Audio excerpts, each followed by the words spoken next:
Now, for those of you who don't know, South Africa is currently embroiled in a massive battle with the United States. On the one hand, you have President Trump once again writing another post on Truth Social about South Africa and the terrible example that South Africa is setting in the world, effectively calling for America to boycott South Africa. And you can almost bet that there's going to be a lot of countries that's going to receive a lot of pressure from the United States in order to follow through on this.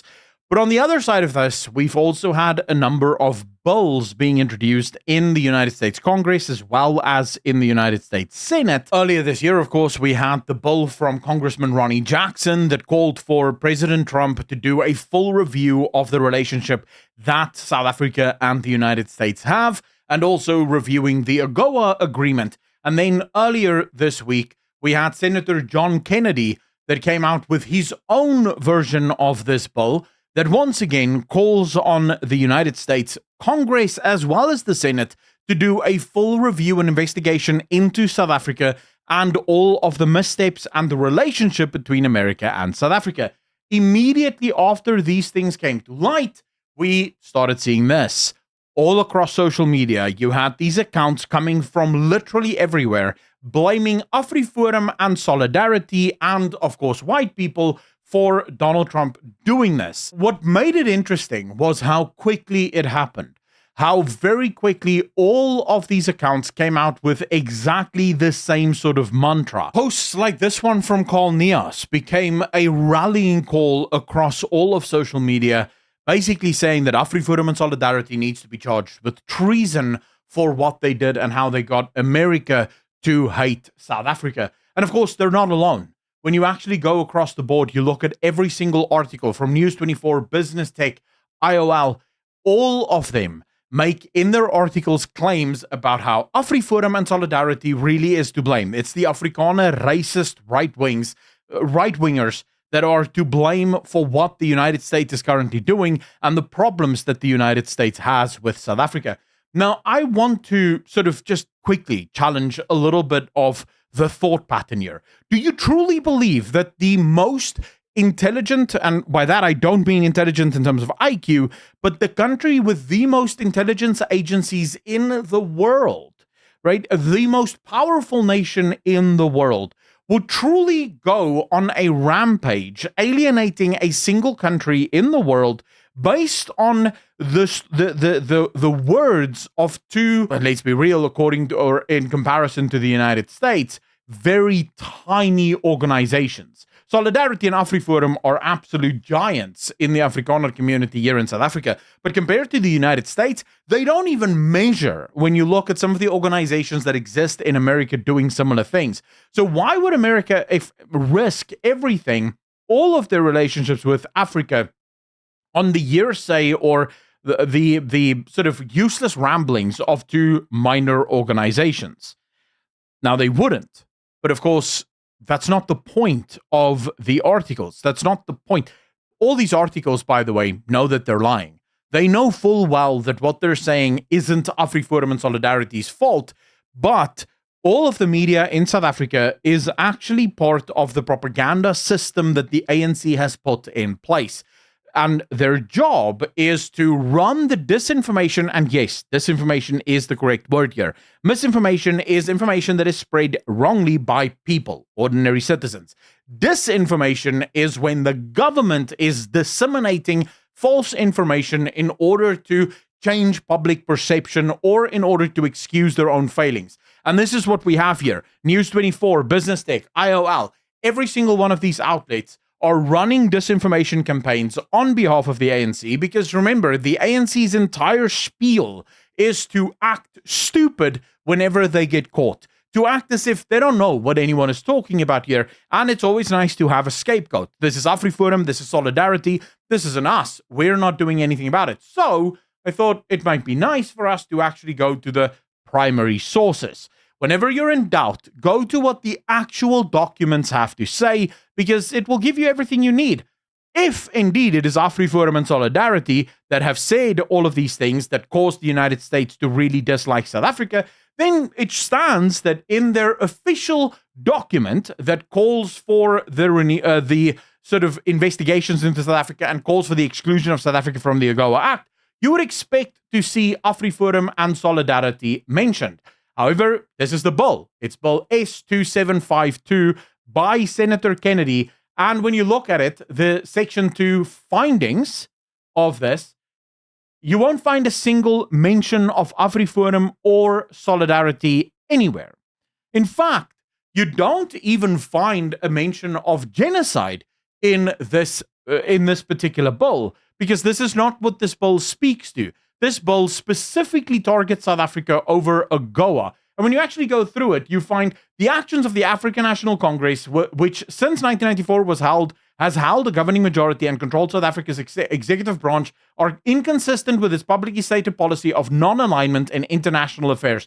Then it goes through all of the ways in which South Africa continues to say, we're not aligned with anyone, and yet then aligns themselves continuously with everyone else. So you have, for example, in contrast to its stated stance of non-alignment, the government of South Africa has a history of siding with malign actors, including Hamas, a United States-designated foreign terrorist organization and a proxy of the Iranian regime, and continues to pursue closer ties with the People's Republic of China and the Russian Federation. Then they talk about Hamas and the relationship with the ANC.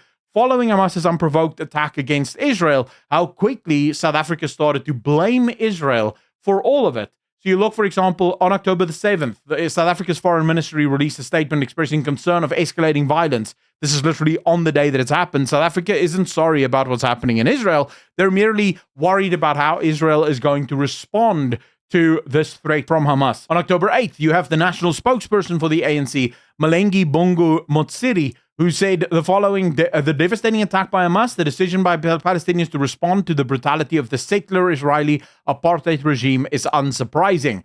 Then October 14th, 2023, President Cyril Ramaphosa of South Africa accused Israel of genocide in statements during pro-Palestinian rally. So they go on and on and on, showing all of the times in which South Africa continuously aligns with the enemies of the United States. Now, you might be saying here, but hold on, isn't America just accusing South Africa of this while America is excusing Israel? Listen to the point that the United States Senate is making here. The problem for the Senate isn't that South Africa has chosen a side. It's that South Africa continues to tell the world that they are on no one's side. They just want the world to be at peace. And yet continuously, their official stated goal and their actual goal isn't the same. So what the Senate is saying here is South Africa speaks one way in order to get a bunch of deals and a bunch of free money from the Americans, but then when you actually look at what they do, they continuously do the opposite of what it is they say. So they say things that make America think, well, this is our ally, but then what they do is actually against what America stands for. It doesn't matter whether you agree with Israel or agree with Palestine, it's what America agrees with and what America is willing to put up with. So they also go through a number of failings of the South African government, pointing out the ways in which Cyril Ramaphosa and the ANC has failed this country, speaking about things like the cholera outbreaks, speaking about things like the consistent failures of the state in dealing with things like Transnet, in dealing with things like Eskom, in dealing with things like the economic growth of South Africa, time and again. So none of this entire document, I promise you, not a sense of Afriforum or Solidarity anywhere in this document. This document, in its entirety, speaks about the failures of the ANC and of the cadres of the ANC and their consistent alignment with very bad actors around the world. That's not what you'll hear when you read the mainstream media of South Africa. And that is because everything you see here is part of a disinformation campaign. The ANC is desperate to try and shine the light on anything but themselves. Because remember, the ANC is fighting for their political survival. The last thing they need, they know that should America decide to close their doors completely to South Africa, this will destroy the economy of South Africa. They understand that. The problem is that they don't want to be blamed for that. So if they can move the blame to Afriforum and Solidarity, should that happen, they can tell people, look at what these white folks did to you. Look at what apartheid did to you. Look at what the apartheid beneficiaries did to you. This isn't our fault. Vote for us to keep these people out of power. That's the whole point of the disinformation. The ANC isn't even interested in fixing their relationship with America at this point. They're just interested in ensuring that when this relationship finally blows up and when the chickens come home to roost, they're not the ones caught with their hand in the cookie jar. They're not the ones blamed for this. It must be Afriforum. It must be Solidarity. And what's disgusting is how News 24, Daily Maverick, and every other mainstream media organization in South Africa are carrying the baton for the ANC rather than being actual journalists. Is there any surprise at this point that News 24 is actually losing money year after year after year? Is there any surprise that the readership is completely crumbling because these are evil propagandist outlets that are showing themselves? And FYI, in that document that I just showed you from the United States Senate, they actually accuse people in the media of being part of the disinformation campaign spread by the ANC and their lackeys. So even the United States knows that News 24, Daily Maverick, BusinessTech, Business News, all of these guys are in on the lie. They're in on the propaganda. But as always, ladies and gentlemen, that is just my opinion. Let me know in the comment section down below what your opinion is. If you like what I do and you want more people to have access to the content that I make, please consider hitting that like button, hitting that subscribe button, and sharing this video around with as many people as possible. If you've been watching up until now, just write the word Patriot in the comment section down below so I know. You and me, we'll know exactly what is going on. Massive shout out and thank you to all of the patrons as well as the YouTube channel members for continuing to support this channel. To become a patron, link in the description down below or join button right below this video. As always, be good to each other, be kind to each other, and I will see all of you in the next one. Peace.